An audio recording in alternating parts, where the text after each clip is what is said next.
padroeira de um povo a lutar, a gente mineira te quer exaltar, não só lá na serra. Amado irmão, amada irmã, saúde e paz. É tempo do advento. Vivamos este caminho passo a passo com Maria, Mãe de Deus e nossa discípula exemplar, que nos congrega agora e nos inspira para vivermos como discípulos e discípulas o novo caminho do povo de Deus rumo à salvação. É tempo de expectativas e de esperança, uma esperança que não decepciona porque está alicerçada na palavra de Deus. Acolha agora de coração esta palavra santa, seguindo o exemplo da humildade e da confiança de Maria, a Senhora da Esperança.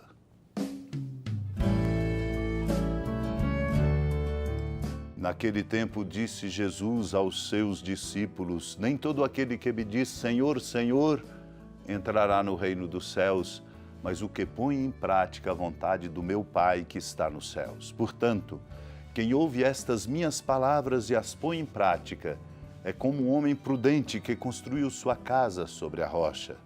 Caiu a chuva, vieram as enchentes, os ventos deram contra a casa, mas a casa não caiu porque estava construída sobre a rocha. Por outro lado, quem ouve estas minhas palavras e não as põe em prática é como um homem sem juízo que construiu sua casa sobre a areia. Caiu a chuva, vieram as enchentes, os ventos sopraram e deram contra a casa, e a casa caiu, e sua ruína foi completa. Amado irmão, amada irmã, a imagem da construção da casa é admirável para nos mostrar em que alicerce devemos assentar nossa vida com nossas escolhas, com o direcionamento que devemos dar à nossa própria vida. Uma palavra que nos desafia profundamente, pois as nossas escolhas são determinantes do rumo de nossa vida e das consequências para a nossa vida. Por isso precisamos nos capacitar permanentemente. O tempo do advento é tempo de delicadeza de Deus, especialmente para isso, nos capacitar espiritualmente, para termos elementos de discernimento, para que as nossas escolhas sejam adequadas. Por isso o Senhor nos adverte, uma escolha que nós devemos fazer é a obediência à palavra de Deus, à sua vontade, àquilo que de fato nos qualifica na condição de discípulos e discípulas que somos. Eu me lembro aqui de Santo Efrém, um diácono do século IV. Ele exatamente nos comenta algo importante para nos fazer capazes, como Jesus trabalhava com os discípulos, capazes de perceber de verdade qual é o rumo, o que é necessário, como escolher. Santo Efrém comenta que para impedir que os discípulos o interrogassem sobre o momento de sua vinda, lhes disse: aquela hora ninguém a conhece, nem os anjos, nem o Filho. Não vos compete saber o tempo e o momento. Ocultou-nos isso para que ficássemos vigilantes e cada um de nós pudesse pensar que esse acontecimento se daria durante a nossa vida. Se tivesse revelado o tempo de sua vinda, esta deixaria de ter interesse e não seria mais desejada pelos povos da época em que se manifestará. Ele disse que viria, mas não declarou o momento, e por isso as gerações e todos os séculos o esperam ardentemente. Embora o Senhor tenha dado a conhecer os sinais de sua vinda, não se vê exatamente o último deles, pois numa mudança contínua esses sinais apareceram e passaram, e por outro lado ainda perduram. Sua última vinda será igual à primeira. Os justos e os profetas o desejavam, pensando que se manifestaria em seu tempo. Do mesmo modo, cada um dos fiéis de hoje deseja recebê-lo em sua época, pois ele não disse claramente o dia em que viria. E isto, sobretudo, para ninguém pensar que está submetido a uma determinação e hora. Ele que domina os números e os tempos. Como poderia estar oculto àquele que descreveu os sinais de sua vinda, o que ele próprio estabeleceu?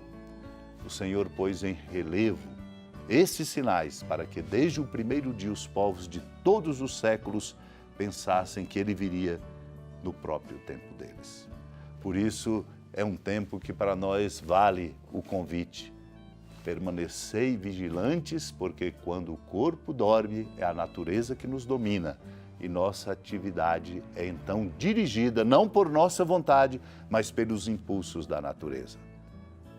E quando a alma está dominada por um pesado torpor, como por exemplo a pusilanimidade ou a tristeza, é o inimigo que domina e a conduz mesmo contra a sua vontade. Vamos, portanto, vigiar. Vigiar sem medo, confiantes, numa obediência amorosa e terna à palavra santa de nosso Deus.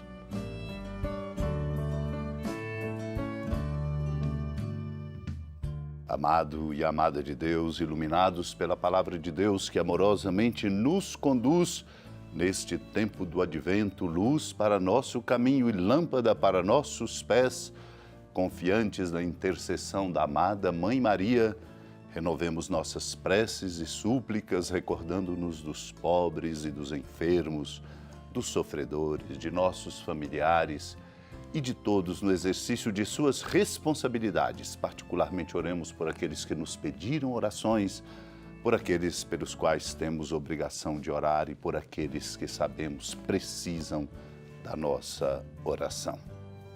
Senhora da piedade, Mãe Virgem do Cristo Deus. Lembrai-vos, ó piedosíssima Virgem Maria, que nunca se ouviu dizer que alguém daqueles que, tendo recorrido à vossa proteção, implorado a vossa assistência e reclamado o vosso socorro, tenha sido por vós desamparado. Animado com igual confiança, a vós recorro, ó Virgem das Virgens, e gemendo sob o peso dos meus pecados, me prostro a vossos pés. Não desprezeis as minhas súplicas, ó Mãe do Verbo encarnado, mas dignai-vos de as ouvir propícia e de me alcançar o que vos peço. Amém. Feliz padroeira de um povo a lutar, a gente mineira te quer exaltar,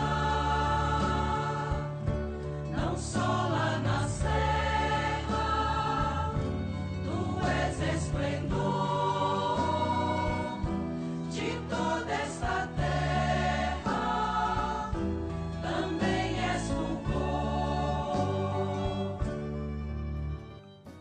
Com a alegria da ermida, da padroeira do estado de Minas Gerais, a Senhora da Piedade, que da sua casa de clemência e bondade nos acompanha e nos abençoa, do alto da serra, magnífica arquitetura divina, a bênção de Deus, amor misericordioso, Pai, Filho e Espírito Santo, desça sobre sua família, sustente sua vida, fecunde o caminho missionário de nossa igreja, nos encha de sabedoria e permaneça conosco para sempre. Amém. Feliz padroeira